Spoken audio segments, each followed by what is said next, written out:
Hey, this is Warren Redlick with breaking news about Tesla from Elon Musk. Elon Musk spoke this morning in an interview with a European conference, and the conversation went much beyond that.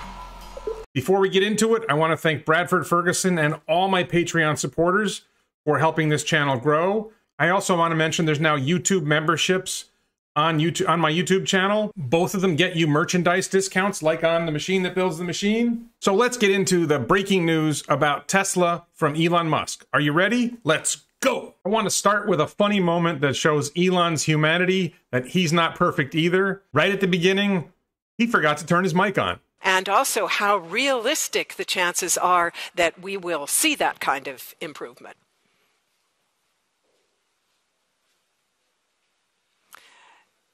Mr. Musk, I think maybe your microphone might be on mute. Is that possible? Yes. There we go. To get to the serious stuff, Elon talked initially about range of vehicles, said what we all know, that they're achieving more than 600 kilometers of range already, which is the Model S long range, and the Model 3 is getting close to that. But also, he talked about long-term prospects for vehicles achieving 800 kilometers and even 1,000 kilometers of range. That's 620 miles, which is what was talked about with Roadster. It sounds to me, just in listening to this, that he's thinking about other vehicles achieving 1,000 kilometers or more of range, 620 miles or more of range. As far as range is concerned, we, I think, have shown that the range can be very long. In fact, we could make it even longer than it is today. But our longest range vehicles have a range over 600 kilometers. And there's more. We could actually do more into that, and you'll see actually some improved versions of our vehicles come out with over 600 kilometers range, starting to approach 700 kilometers, and we even have some under development long term that can do 1,000 kilometers.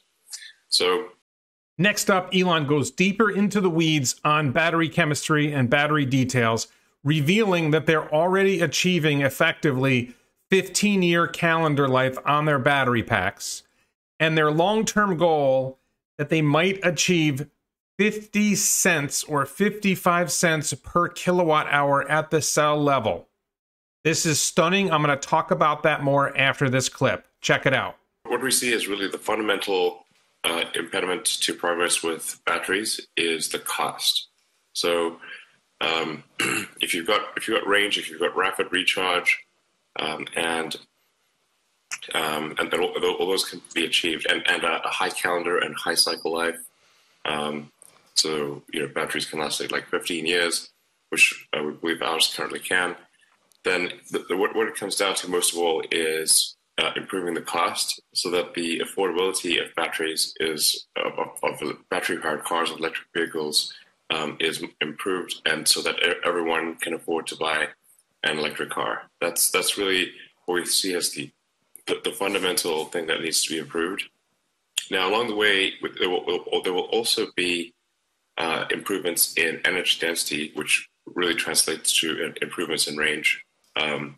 So, in pursuit of lower cost batteries, you actually end up in a lot of cases with improved energy density, which also gets more range. So the long-term goal would be to try to get to a cost per kilowatt hour of perhaps around 50 cents or 55 cents at the cell level for a long-range battery cell. And in order to get there, there are a lot of innovations that are necessary, both in the cell design and in the design of the factory that produces them. So, and in fact, there's quite a bit more work in building the machine that builds the machine than in the cell itself. So one needs to design the cell in the right way, and then the very difficult part, and I can't emphasize this enough, the very difficult part is then scaling up that production and achieving extremely high reliability and safety with the cells. Okay, so that 50 to 55 cents per kilowatt hour at the cell level is mind-blowing. I'm not sure he didn't make some kind of mistake when he said that. I think he might be serious, but it doesn't really add up. So just to be clear, for standard nickel cells, nickel-based cells that Tesla is using now, roughly that's costing $100 per kilowatt hour at the cell level. And they're expecting to make radical improvements in the nickel-based cell process to get the cost down to maybe $50 a kilowatt hour in the future, not 50 cents, or $55 per kilowatt hour, not 55 cents. So that my initial reaction is he probably got that wrong. If this was videoed late at night, I think it was 2 in the morning where Elon is. So the gut reaction is no, that's not possible. Now, another theory is that he's referring to lithium iron phosphate. That doesn't really make sense because he talked about long range, but the problem with nickel-based cells is just nickel itself. The weight of the cell, the mass of the cell, of a 4680 cell, is probably somewhere in the ballpark of 350 grams, or a third of a kilogram. And nickel costs about $15 a kilogram, so you would be $5, it would cost about $5 just for the nickel that goes in the cell, assuming that there's a third of a kilogram. But even if you said it's a tenth of a kilogram of nickel in the cell, there's still no way you get the cost down to 50 cents. But if you use iron, iron is extremely inexpensive by mass, by kilogram. It's less, around 10 cents a kilogram for iron ore. So it is conceivable that he's thinking they can get lithium iron phosphate cells manufactured in high volume. It is conceivable he's thinking he can get that down to 50 or 55 cents a kilowatt hour. I don't think so. I think he was really talking $50 a kilowatt hour for the nickel-based chemistries because he mentioned long range and it was just late at night, but it's possible. Another thing to think about is the cost curve that they showed on Battery Day. You can see this image from the slide deck. They showed the cost dropping significantly because of Tesla's innovations. That upper curve that predates the Tesla line was gradually tending down to $50 a kilowatt hour, and the red line goes well below that. So it's not completely out of the question. And is this a logarithmic scale or is this a straight numeric scale? It's not completely impossible that he was talking about 50 cents a kilowatt hour. I don't see how it could be with nickel. It's possible that they plan to recycle nickel, and when you recycle the nickel, the cost goes down. Recycle the nickel out of old battery cells. I just don't think you can get there with nickel, but you could get there with lithium iron phosphate. The other thing to be aware of is when they talked at Battery Day about what they were trying to achieve, they showed with all their improvements, they were getting a 56% reduction in dollars per kilowatt hour, which would get you down to maybe that $50 or $55 per kilowatt hour at the cell level. Of course, Battery Day was also talking about at the pack level, so it's still not clear. And they were talking about nickel at Battery Day, so it's still conceivable that they have some plan to get lithium iron phosphate down to 50 cents a kilowatt hour. Unlikely, but possible. Getting that cost per kilowatt hour down matters tremendously. The lower you can get the cost per kilowatt hour, the lower battery applications cost, which makes grid storage much, much cheaper because grid storage can be iron phosphate. It doesn't require high energy density, because some of the low-cost vehicles that Tesla is planning, like the 2023 Compact, will be using iron phosphate battery cells. So there's definitely a tremendous impact if they are able to get the cost down to that ridiculously low 50 cents or 55 cents a kilowatt hour. Next, Elon gets into manufacturing. Things have to be done at extremely high volume. So that means a very big factory, and not just one that is big, but also one where the cycle time through the factory is very low. So you have fast cycle time with a big factory is what yields a high output. In order to achieve a fast cycle time and a high precision, you need to develop advanced machinery for every aspect of the production system. So this is really everything from how the cell can is made to how the electrode precursors, the cathode and the anode precursors are made, to then making the anode and cathode materials, to applying them to the conductor. In fact, a lot of the specialized equipment we use for this comes from Germany and elsewhere in Europe. So, but it doesn't exist. It's being made. It's really under design, and you know, we've made it now at kind of a benchtop level, and we're aiming soon to have it done at a pilot plant level, and then the intent for Berlin-Brandenburg would be to have it done at scale. And scale in and of itself comes with a lot of design challenges. It's a lot of R&D that's going to be done to solve this. There were two things that really stood out in that clip. First, they're sourcing a lot of the equipment for manufacturing at scale from European makers. Second, they don't even have the equipment solidified yet. They're still designing the equipment, the machine that builds the machine. They're still working on the machine that builds the machine. That is the big thing for Tesla. Buy your t-shirt and the link below. That's huge, and they're still working on it. And it's a work in progress. It's a constant engineering process. They have to keep trying to get it right. And when you're trying to scale up to manufacturing scale, to the whole factory level, rather than just in a lab or at a bench top or a pilot line, huge challenges ahead. Talk to us a bit, if you would, in general, about your plans for the battery cell plant within the Gigafactory Berlin-Brandenburg. We want to go from where we have a sort of small pilot plant, which is basically proof of concept in California, to something that will actually be, I think, possibly the largest battery cell plant in the world. I think it will be the largest. It would be capable of over 100 gigawatt hours per year of production, and then possibly over time going to 200 or 250 gigawatt hours a year. Pretty confident at that point it would be the largest battery cell plant in the world. 100 gigawatt hours or 200 gigawatt hours at Giga Berlin is not really surprising. That sounds like what they talked about at Battery Day, but pushing it to 250 gigawatt hours is more than what it sounded like they were talking about at Battery Day. It did sound like they were topping out at 200 gigawatt hours, although there were also suggestions that eventually there would be 1 terawatt hour battery factories. It's not clear where that would go. Next, and this is really quick, sounds like an invitation. What do you think?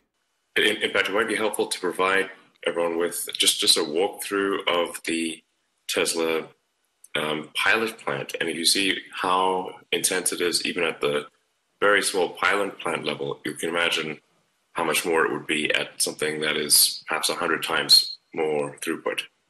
Mr. Musk, on behalf of the Tesla Twitter and Tesla YouTube community, I hereby accept your invitation for a walkthrough of the pilot cell lines. I'll even pick up my own airfare. Next up, some discussion about Tesla Semi, or Tesla Semi, depending on how you want to pronounce it. Here we go. A long discussion about whether we will ever see electric trucks as being truly viable. And you started out in your remarks talking about range. So what's your response to the pessimists who say not going to happen? Well, I think this is really just a fundamental calculation of you say, like, what's the energy density of the battery, of the cell, and then of the battery pack, and then of the integrated battery pack and truck chassis. So it's a sort of total mass of the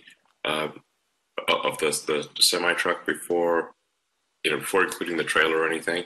And can you get that mass down to something which is comparable to existing diesel trucks? And I think the answer is absolutely yes. And we demonstrated that with prototype trucks.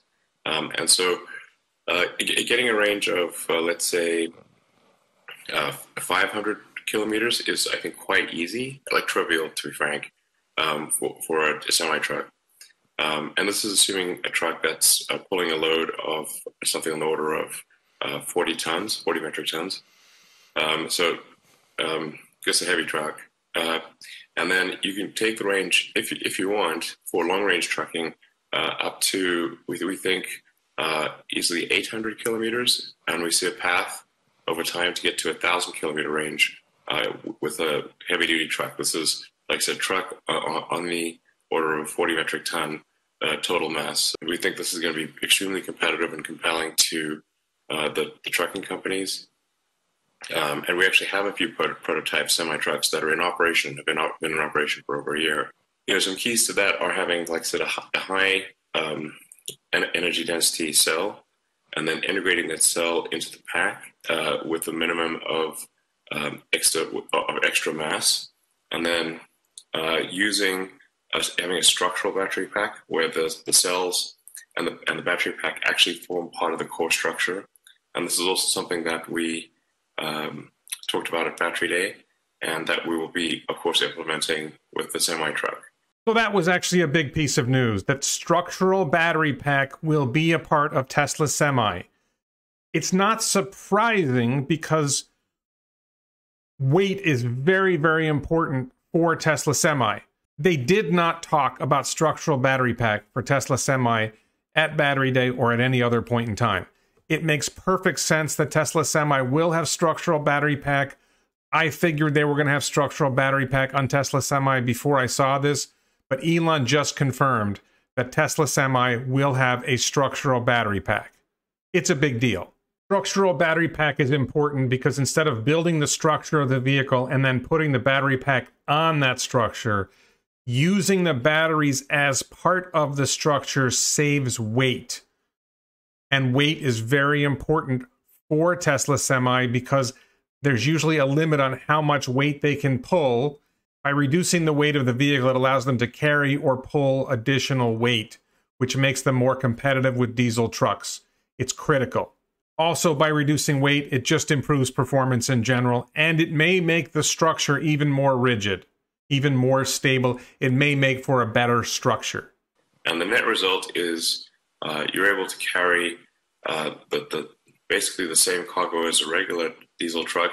Like we think maybe there's a 1-ton penalty, maybe, but at this point we think possibly you can even have less than a 1-ton payload reduction, and it could long term, I think, be 0 payload reduction for electric trucks. In terms of to put numbers on this that are specific, something like 300 watt hours per kilogram, something like that, at the cell level, is enough to get to the high ranges that I talked about, sort of the 800 kilometer range. I was a little surprised when he said 300 watt hours per kilogram, because the current Tesla Model 3, Model S, those vehicles we think are currently running at 260 or 270 watt hours per kilogram at the cell level in those vehicles. So, and when they did Battery Day, Elon had said just before Battery Day that he thinks in 3 or 4 years they're going to be able to achieve 400 watt hours per kilogram at the manufacturing level.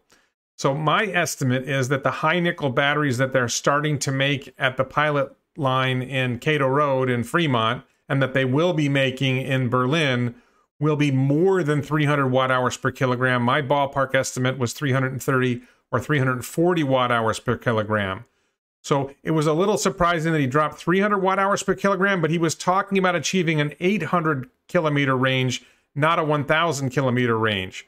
So perhaps the 340 watt hours per kilogram that they hope to achieve soon will take them to that 1,000 kilometer, 620 mile range for Tesla Semi. Another big piece of news here is we got a little bit more detail about the custom designed or local designed vehicles for Giga Berlin and Giga Shanghai. Check it out. Both Gigafactory Berlin and Gigafactory Shanghai will be making original vehicles. Can you just say a few words about that? Give us a little more detail. Yes, absolutely. So, I think there's just a lot of talented designers and engineers in Europe, of course, and I think for a lot of the best people, they really want to work somewhere where they're doing original design work. They don't want to just be, doing, say, the European version of something that was designed in California. So I think it's important in order to attract the best talent, to do original design. And I think, possibly in Europe, it would make sense to do, I guess, a compact car, so perhaps a hatchback or something like that. And something that, what do most people want? And in a given region, or what is a very popular approach to take. In the US, the cars tend to be bigger for personal taste reasons, and in Europe, it tends to be smaller. If you're trying to park in a dense urban environment, having a car that is that actually fits in a parking space easily is important. I was driving a Model X around Berlin, and we had quite a bit of trouble finding a parking space that we could fit. That would probably be a good candidate for original design, but I'm sure there'll be others as well. But that might be the wise place to start. No, there is another. And it helps us also say, okay, we need a car that people can afford, that fits their lifestyle and everything. And so probably something like that would make sense. I'm excited about doing some original design in Europe. So if you caught that, first of all, Europe is likely to get a compact hatchback as the first European designed vehicle. Probably something on the order of that 2023 Tesla compact. And my prediction is going to be different versions of that 2023 Tesla compact with significantly different designs in Europe, in the United States, where it'll be larger, and some other China design version in China. And there will be more than one European design model. There probably will be more than one China design model, and there are going to be plenty of new American design models. There's a lot coming. Tesla is planning on producing a large number of vehicles, and there's room for a lot of diversity. This goes against my view that in the long run, Tesla is going to want 80% of their vehicles to be a compact or even smaller vehicle designed to serve one passenger at a time. But I can't know Elon's plans. I can't know Tesla's plans. That's my gut. And when he says things like this, it goes against what I'm saying, and I got to accept it. What do you think? There's a little bit more here. I wanted to leave this in. Elon talks about sustainability and what Tesla is doing to ensure sustainability, minimize environmental impact, all that important stuff that matters to a lot of people, especially locals who are having factories built near them. So you mentioned some sustainability considerations around solvents and slurry and so on. Could you say a little bit more about your view on the environmental impact of battery production and what you're doing at Tesla to take it toward a more sustainable direction? Yeah, absolutely. As you highlighted, I think the dry electrode production process is in and of itself quite a game changer. It's a fundamental improvement compared to using solvent and then having to dry off the solvent and deal with the off-gassing from the solvent. That for sure is a big one. There are some proprietary methods by which the cathode is produced in the first place, where we avoid a lot of the steps that are difficult to deal with environmentally. And one of the things we're doing is we are reducing for example, the cobalt content. So that avoids like cobalt mining issues. So it would be pure nickel, almost pure nickel anode. And then eliminating, like I said, a bunch of the steps of processing of the nickel electrode, which then obviously is good for the environment. We're moving to a high silicon anode, but it's a silicon anode where the silicon does not require a lot of. It's not energy intense to create the silicon.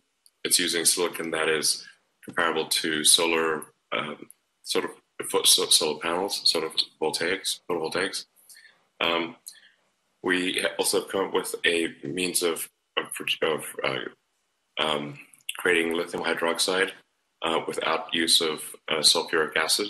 So it actually uses sodium chloride, essentially table salt, to extract the lithium from lithium clay deposits. And then that table salt is able to be reused. So there's really a whole series of steps that are employed to ensure that the environmental impact of the cell production is very clean, and that you could be living right next to the battery cell plant, and you wouldn't even have detectable amounts of any toxins in the air. So if you had like an air tester, you would not notice anything, literally. And it's notable that our pilot plant, that's the sort of basic proof of concept, is located in the San Francisco Bay Area, which is renowned for extreme environmental requirements. So if there was anything that was bad, it's really not possible to do it in the San Francisco Bay Area. So it's another great day for us Tesla fans. A lot of great news, very exciting. If you like this video, please check out my video about Tesla's Battery Day. Also, you might like my video about what's going to happen to Tesla's share price going out to 2030. Please let me know what you think in the comments below. Please subscribe, check out the merch. Please support this channel on Patreon. The merch and the Patreon are in the links below. And thank you so much for watching.